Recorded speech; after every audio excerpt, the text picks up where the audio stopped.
출애굽기 12장 43절로 51절 말씀 교독합니다. 오늘 말씀은 여호와께서 출애굽한 이스라엘 백성에게 유월절에 대해서 다시 말씀하시는 것을 내용으로 하고 있습니다. 그래서 43절에 이렇게 시작합니다. 유월절 규례는 이러하니라.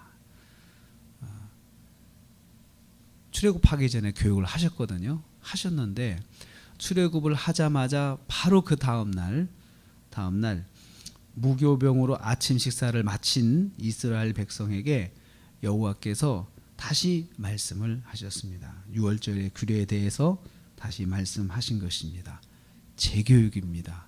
재교육. 왜 재교육을 하실까요? 이건 아주 중요하기 때문에 재교육을 하시는 것입니다. 이방 사람과 거류인과 타국 품꾼은 유월절에 참여하지 못한다 하셨습니다. 단 돈으로 산 종은 할례를 받은 후에 먹을 수가 있다 하셨습니다. 또 한 집에서 먹고 그 고기를 집 밖으로 가지고 나가면 안 됩니다. 또 뼈를 꺾어도 안 됩니다. 유월절 어린 양을 잡아서 뼈를 꺾으면 안 됩니다. 그냥 통째로 먹어야 합니다. 여기서 뼈를 꺾지 않는 것은 그 예수님께서 십자가에 달리신 다음에 유월절 어린 양으로서 십자가에 달리셨는데 그때 그 사망을 확인하기 위해서 십자가에 달린 사람의 뼈를 꺾는 게 있었는데 예수님의 뼈를 꺾지 아니했다라고 그렇게 말씀하고 있습니다. 유월절의 기준은 하나님께서 정하신 것입니다. 기준은 하나님이 정하신 것입니다. 그래서 하나님의 백성은 하나님이 정하신 기준대로 순종해야 하는 것입니다. 두 번째로 반드시 할례를 받아야 지킬 수가 있습니다. 48절 49절입니다. 함께하는 외국인이 만일 유월절을 지키고자 한다면 할례를 받은 후에 허락을 받았습니다. 유대인도 마찬가지였습니다. 유대인이라도 할례를 받지 아니한 자는 유월절에 참여할 수 없었습니다. 할례는 유월절을 참여하는 기준입니다. 할례를 받은 것은 유월절에 참여하는 기준이었는데 외국인이라도 거기에서 할례를 받으면 할례를 받은 사람은 참여할 수가 있었던 것입니다. 유대인이든 타국이든 할례를 받은 사람만 유월절에 참여할 수 있었습니다.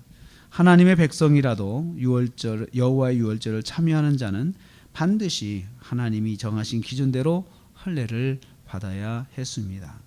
유월절을 지키려면 하나님의 백성으로서의 준비를 해야 한다는 것입니다.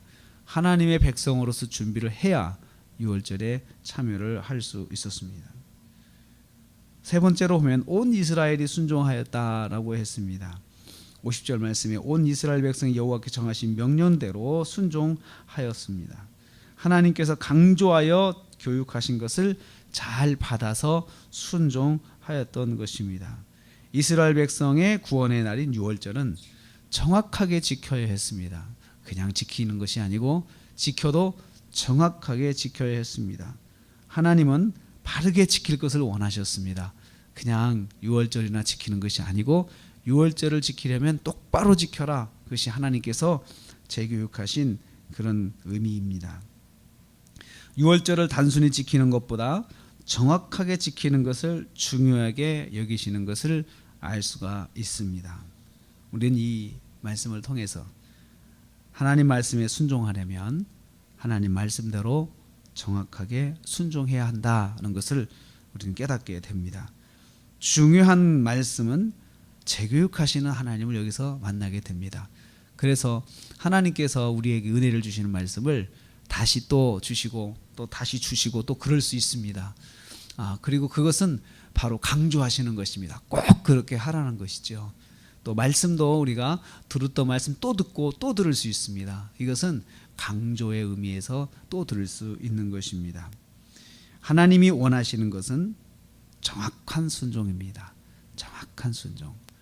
또 하나님께 약속한 것은 또 정확하게 지키고 하나님께 받은 말씀은 정확하게 순종하는 것입니다. 말씀대로 순종하는 것이 중요한 것입니다. 오늘도 우리가 하루를 시작합니다. 하나님 말씀대로 순종하는 것, 이것이 아주 중요합니다. 하나님께서 원하시는 대로 순종하는 것 중요한 것입니다. 받은 말씀대로 순종하는 것 이것이 더 중요합니다. 그래서 오늘 하루를 지내시면서 순종하되 정확하게 순종하는 저와 여러분 되시기를 주님의 이름으로 축복합니다.